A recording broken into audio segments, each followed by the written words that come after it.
going to see Einstein photoelectric equation. So before knowing the Einstein photoelectric equations, we'll see what is a photoelectric effect. So here the Halbach and Lenard experiment is given. According to their observations, the principle is high voltage and low pressure. Here the highly evacuated tube is fitted cathode and anode plate on either side, which was connected externally with a high potential, and no gases are taken inside the tube, because if gas is present it may get ionized. So because of the ionization, the photoelectrons cannot be ejected. To avoid it, no gases are taken and it's a highly evacuated tubes. So from a light of suitable frequency, particularly a high frequency light, example already we know UV light. So when like ultraviolet light with a suitable frequency allowed to falls on the metal surface, that is a cathode plate, then the cathode acquires the energy in a work function limit. Then the remaining energy from the incident light goes to the photoelectrons. Then the photoelectrons were ejected out from the metal surface. These photoelectrons travel with a high kinetic energy, that is towards anode plate. So the anode receives these photoelectrons. By resultant, there is a photocurrent set up in the circuit. Okay. According to Einstein, he used the wave picture of light. In this, the energy of incident photon is h nu. When allowed to falls on the metal surface, the metal surface has so much of free electrons. So each free electrons from the metal surface that acquires the energy from the incident light in a work function limit, the remaining energy goes to the electrons which ejected out from the metal surface in the form of photoelectrons. Every photoelectrons which is ejected out from the metal surface, that travels with the maximum kinetic energy. Einstein used the following postulates. Mainly he used Planck's quantum theory. According to him, the light consists of photons or a quanta, and each energy of the photon is h nu, because we should know the incident light should have a certain frequency. So the energy of each photon is h nu, and h is the Planck's constant, and each photon collides with an electron inside an atom and gives all its energy to the electron. From this incident light energy, the energy splits. In that, part of energy is not splitting actually. Part of the energy goes to the electrons in the metal surface for a work function limit, and remaining that is the minimum energy. So minimum energy should be used for the work function limit to bring out the electron from the metal surface, and maximum energy goes to the kinetic energy of the photoelectrons. So the photon and photoelectrons both also totally different.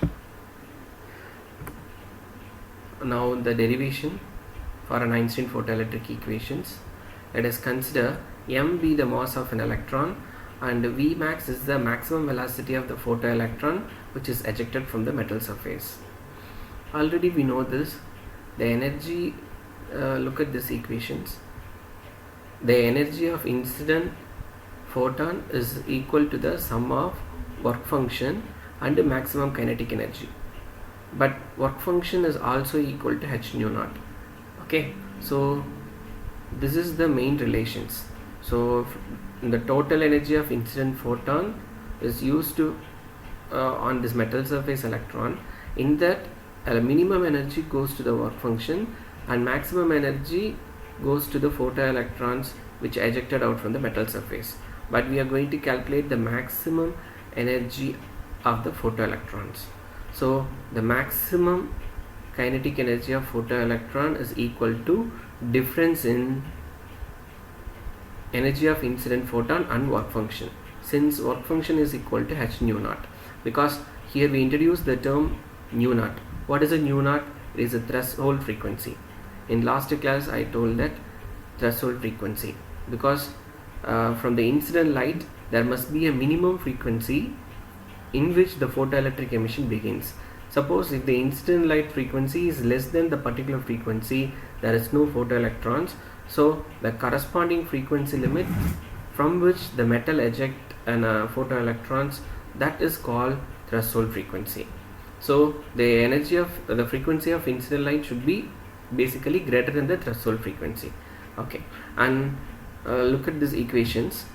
In the both the terms, the Planck's constant is a constant which we can take out common, then finally h into nu minus mu naught. So this equations, that is maximum kinetic energy of photoelectron is equal to difference in energy of the photon and work function that we have modified. So the final equation is called Einstein's photoelectric equation.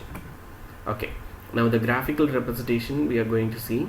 The graph is plotted between the two value. One is frequency of incident radiation, that is taken in x-axis. Another one is stopping potential. So photoelectric emission begins only from this point only. So this is a point is called threshold frequency. Okay, above the threshold frequency only the photoelectric emission begins. If you increase the frequency, the corresponding stopping potential also increases. We know that photoelectric emission is a frequency dependent. The more the frequency, the more the kinetic energy and the more the stopping potential. Okay, so this is a straight line graph, and from the graph, in the straight line graph, anywhere you can take a slope. If you take slope anywhere, it remains constant. So the slope gives a tan theta. Look at this, the same straight line graph. So for a straight line graph, we can consider the mathematical equation y is equal to mx plus c, and that equations you are going to relate with the Einstein photoelectric equations. What is Einstein photoelectric equations? The maximum kinetic energy is the difference between two things. One is energy of incident photon, another one is work function. By taking the difference, we'll get this. Okay, so this equation, Einstein photoelectric equation, is similar to y is equal to mx plus c. From this equation, increasing the frequency, the photoelectron also have a maximum kinetic energy. So greater the frequency, greater the kinetic energy of photoelectrons. So we can conclude that the photoelectric emission is frequency dependent, and experimentally it is proved. The same graph, we can see that the frequency versus stopping potential graph. So here, by taking the slope, we can determine the Planck's constant value, because the slope is tan theta. So tan theta is equal to h by E. So here E only they given is CE. What is the C? Charge of an electron. So the ratio between the Planck's constant and charge of an electron, that gives the slope. So from the slope we can determine the Planck's constant value. So how we determine the Planck's constant value? So slope is equal to Planck's constant by charge of an electron. So Planck constant is equal to slope into, that is a tan theta, into charge of an electron. And what is the value of Planck's constant? It is 6.636 into 10 to the power minus 34 joules again. And here you can see that the graph is plotted for sodium metal. The next topic is properties of a photon. What is a photon? Photon is nothing but the interaction of radiation with the matter. Okay, because of the interaction of radiation with energy E is equal to h nu, that emits a photoelectrons. So a photon that always travels with the speed of light. We know the speed of light, that is 3 into 10 to the power 8, but it's a printing mistake. 3 into 10 to the power minus 8 is mentioned. Make it as 3 into 10 to the power 8. Okay, and the photon has zero rest mass. That is, photon cannot exist at rest. The zero rest mass formula is m is equal to m naught divided by square root of 1 minus v square by c square.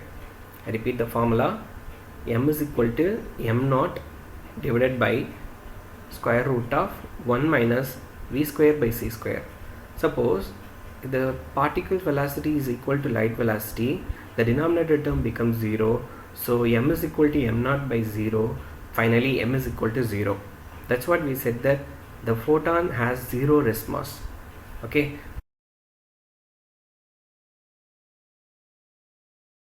a photocell.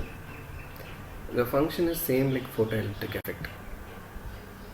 Here you can see that it is a quartz ceiling bulb. Okay, either it may made up of a glass or a quartz window. So inside this quartz ceiling or a glass ceiling, the two things are there. One is a parabolic emitter, that is cathode, and another one is collector. So this is parabolic curved C-shaped, like alphabet C, the shape the emitter is. So it is called C-shaped cathode or emitter. And externally the cathode and anode are connected with the circuit with a high tension battery and a deflection meter. The function: whenever the light of suitable frequency, like UV radiations, not only the UV radiation, the high frequency radiation allowed to falls on this C-shaped emitter, then soon immediately it emits an electron. The electron attracted towards a collector, so a current set up in the circuit. Okay, immediately the circuit may get closed, or the other devices attached with it may get started working. So this is a function of photocell or photoemissive cell. Basically the photo tubes that consist of a vacuum tube, already I said no gases should be taken inside, it is highly evacuated, that is a less pressure, and it is fused with a glass or a quartz enclosed that contains two electrodes. So on this cathode, whenever the light falls on it, it emits an electron. This is its function. And the uses, basically the phototubes are used in alarm system. You know, the shopping mall and many marriage hall, theaters and all, if there is a fire accident takes place, immediately the water showers will start working. So that uses this phototubes only. And automatic door opener that you can see in the jewelry shop and some textile showroom. While entering into the showroom, automatically the glass door get opens because there is a photocell attached on either side. And many companies use for their employees entry and for their counting, they'll use the photocells. And the photo multipliers are used in astronomy to measure the intensity of faint stars like supernova. And the uses, another one uses in nuclear studies to detect the measures the minute flashes of light. Even the Hiroshima Nagasaki, after the Second World War, at the end of the Second World War, the bomb explosions, the radiations were left, and the radiations only totally damages the cities. So how much the radiations are there? So for that also they will use us. The next topic is Davison and Germer experiment. The Davison and Germer experiment, under the guidance of de Broglie, they both estimated the wavelength of matter waves. So how they measure the wavelength of matter waves? So first we'll see the derivations. De Broglie hypothesis. So according to de Broglie hypothesis, light may either particle nature or a wave nature. According to photon, the particle may have the energy that is E is equal to h nu or hf frequency, and wavelength lambda is equal to h by p or lambda p is equal to h. So it may be particle nature or a wave nature. So this is called dualistic hypothesis. So de Broglie hypothesis proposes that the matter exhibit wave-like property unrelated the observed wavelength of matter to its momentum, because these matter waves also possess a momentum, no, lambda is equal to h by p. After the Albert Einstein photon theory, it become accepted. The questions become whether this was true only for a light or whether the material object also exhibited wave-like behavior. Here you can see that according to de Broglie wave, imagine a particle, light particle with the energy is equal to h nu, that moves like a wave. That is, a wave guides the motion of the particle. So for the particle motion, it travels with the speed of light, no? So the energy packet E is equal to h nu travels with the light, that is guided like a wave. So here they mention a wave can guide the motion of the particle. So the wave associated with the moving material particles are known as de Broglie waves or matter waves. Okay, here you can see it's a wavelength. So the difference between two trough or distance between the two crust. Anyway, so a particle can guided by associated with the waves. So these particles have the energy. So by quantum theory, the energy of this particle is equal to h nu. And nu is the frequency of light. So instead of frequency, we can light c by lambda. And Einstein also gave energy formula for this photon. According to Einstein, the energy of the photon is equal to mc square. Okay, compare both the equations. Left hand sides are equal. Automatically right hand side also equal, no? Automatically right hand side also equal. By equating this to right hand side, we'll get the wavelength. After rearranging by equating this right hand side, finally we got the wavelength. Lambda is equal to h by p. That is, p is the momentum and h is a Planck's constant. So this is a wavelength of matter waves. So how to find the wavelength experimentally? So that can done by Davison and Germer.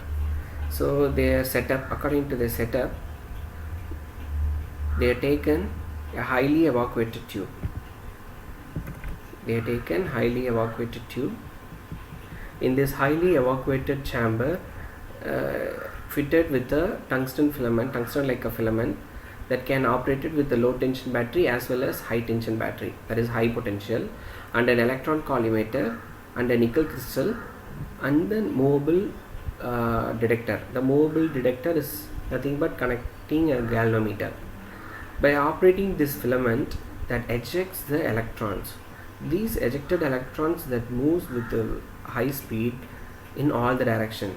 So to bring this electron narrow, a collimator is attached. The collimator makes an electron beam narrow with a high speed. These high speed electron beam allowed to strike on the nickel crystal. After striking the nickel crystal, the electron beam gets scattered. Then the scattered electron beam can be directed by the movable collector.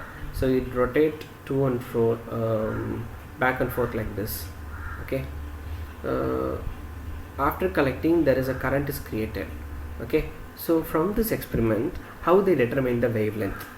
In two ways. First one, actually they are operated the filament with different potential, no? So their estimated result they got only at 54 voltage. Here they shown from the tungsten filament, the fast moving electron allowed to strike on the nickel crystal, it gets scattered. By directing this scattered electron beam with a certain angle, we can estimate the wavelength. So how they estimated? See here, the intensity of the scattered beam of the electrons is found to be maximum when angle of scattering is 50 degree and the accelerating potential is 54 voltage. Using Bragg's law, that is 2d sin theta is equal to n lambda. This Bragg's law you will study in wave optics, chapter 10 you will study. So from wave optics, Bragg's equation is 2d sin theta is equal to n lambda. So theta is the angle of scattered. Okay, the scattering angle we found it, and d is nothing but interatomic separation of the atoms in the nickel crystal, because we used a nickel crystal, no? So the nickel crystal, in a nickel crystal, the interatomic separation is 0.91 angstrom, and the theta also we found from the equations. 2d sin these equations, you know, the total is 180 degree. So the 180 degree is the sum of theta plus pi. The pi we have found it 50 degree. The scattered angle is 50 degree. So 50 degree plus theta. So 50 degree plus 2 theta is equal to 180 degree. So from that,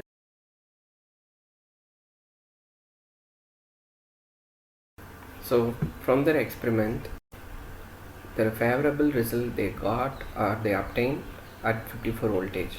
At 54 voltage, from the incident electron beam on the nickel crystal that get diffracted by and analyzed by the detector. So from this straight line you can see that the straight line angle is 180 degree. The 180 degree is the sum of the deflected angle plus the scattering angle plus the 2 theta. So 2 theta plus pi is equal to 180 degree. You can see here 2 theta plus 50 degree is equal to 180 degree. So theta is 65 degree. Okay, and the interatomic separation in a nickel crystal is 0.91, and for the first principal number, quantum number, is 1. By substituting all the value in Bragg's equation, we obtain the wavelength of this scattered electron. So 1.65 Armstrong. So from Bragg's equations we got this, but experimental reading, how to get? See that. Already I said at 54 degree the scattered angle is 50 degree. Here you can see the maximum kink and then it gets deflected like this. Okay, so substitute the value in de Broglie waves. So in de Broglie matter waves, the wavelength is Planck's constant by momentum, that is Planck's constant by square root of 2m kinetic energy, Planck's constant by 2 into mass of the particle and the kinetic energy of the particle. But the kinetic energy is also equal to E, we not know. So E, so charge of an electron 1.6 into 10 to the power minus 19, and voltage 54 electron voltage. By substituting all this value, finally we got the wavelength, that is 0.166 nanometer. Here also we got 1.65 Armstrong. Both also same only. 1.65 Armstrong is also 0.165 nanometer. Here also we got the same value. See the comparisons. So either by using Bragg's law or from de Broglie waves we obtain the wavelength. So Davison and Germer, they obtained they established the wavelength of matter waves. A particle has a wave nature and associated with it given by de Broglie. Okay, and here you can see that the tungsten filament should coated with the barium oxide, then only it can eject an electron.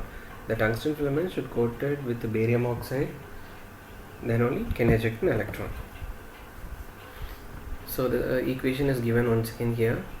So kinetic energy is half mv square, which is also equal to qv or ev naught, and wavelength of matter waves is Planck's constant by momentum, that is also equal to Planck's constant by square root of 2 MEK. Substitute the kinetic energy value qv or ev naught. After substituting all the values, the constant values, we obtain the relation 12.27 by square root of applied voltage Armstrong. The Armstrong value converted into nanometer, so 1 decimal goes to left side.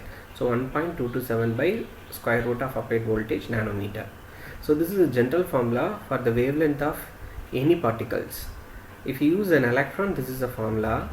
For proton, deuteron and alpha particles, the wavelength formula is given here. Note it down. How the formula changed now? The mass is inversely proportional to square root of the wavelength is inversely proportional to the square root of mass of the particle. So by varying the mass, the wavelength also change. So for different particle, the different wavelength is associated. Here they given the wavelength for proton and wavelength for deuteron and wavelength for alpha particle. Next, de Broglie equation. De Broglie arrived the equations by using the two formulas. One is Planck's quantum theory, another one is Einstein mass energy relations.